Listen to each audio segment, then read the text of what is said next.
Hey y'all, so guess what? I typed in my name on a few online bookstore websites this morning when I got up, and guess what is available for pre-order? The Messy in the Middle. And I'm excited. I'm excited now and I'm happy because I was telling a friend earlier, we were out to dinner. I was telling my friend earlier this week that while I was excited about the release of the book, I was also nervous because I poured so much of myself and my story into this book.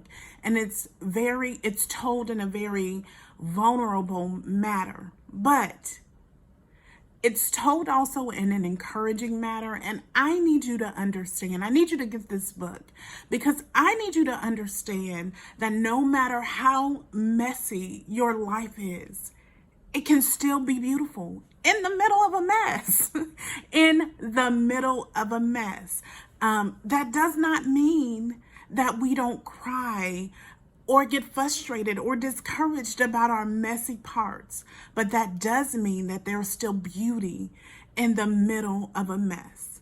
And there are some things that can live in our life because other things have died in our lives.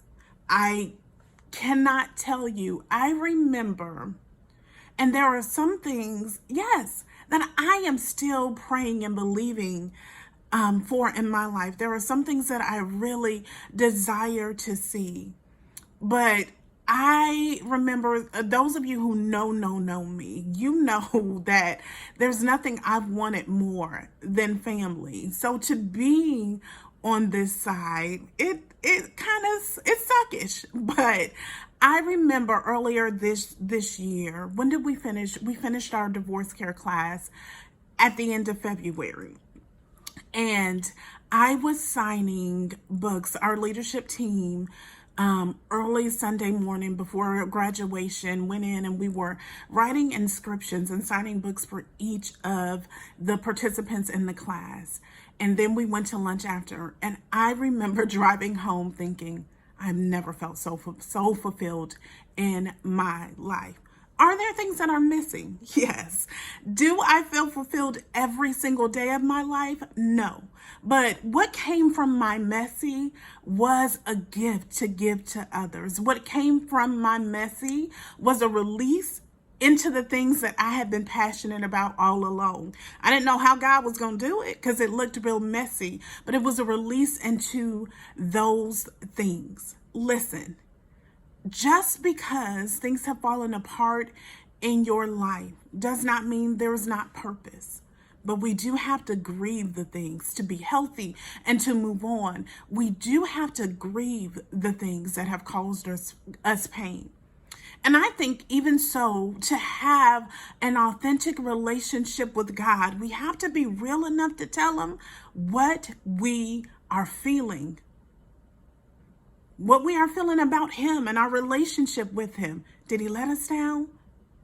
We can say all day long, God's plans are good for me. He will never let me down. We can say it because it's the church cliche.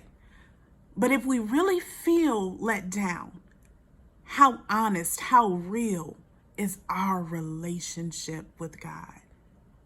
Listen, God is big enough to take it. He's man enough to take it. He is God enough to take every last frustration, every last disappointment, and give us hope. I talk about so many stories in the messy middle. So don't think that divorce is just a story. In fact, there is a chapter or two that if you're married and you're struggling, it encourages you to work it out. But I wasn't just starting over in life in that area. My location was changing. My job was changing. There were so many things in my life. And honestly, there are so many things in my life that are messy and were a mess. And what I give you is a story and a guide to say, God, this is where I am. This is where my heart is. And then we flip it and we say, even in the middle of the mess, there's purpose in this. There's life in this. I'm honest about my heart. I started writing this book years ago because I knew that I wanted to tell this story, but I knew that when I told it, I wanted it to be encouraging and not from a place of my emotional damage. But there are some parts of the story where I am just incredibly wrong, and they're incredibly recent. They're COVID recent. There's a story that I tell where I am sitting across the couch from my friend and not suicidal, but devastated and disappointment. And I say to that friend, of all the people COVID killed, why am I still here? Why did I not get sick and die? Because sometimes in the middle of the mess, we don't see the way out. But if I can have had that moment and share that moment with you and sit in front of this camera and write my story and tell you the story that there's life and you see life and you see a smile, just because there are bad days and bad moments does not mean that life is bad, that life will be forever bad. God has something good for you, but it's not just on the other side of a mess. It's in the middle of your mess too. So I hope you check out The Messy Middle. I will be coming back and sharing chapters of the book for the next couple of weeks and sharing more quotes. I'm excited, but it's available for pre-order now. Find it, get it.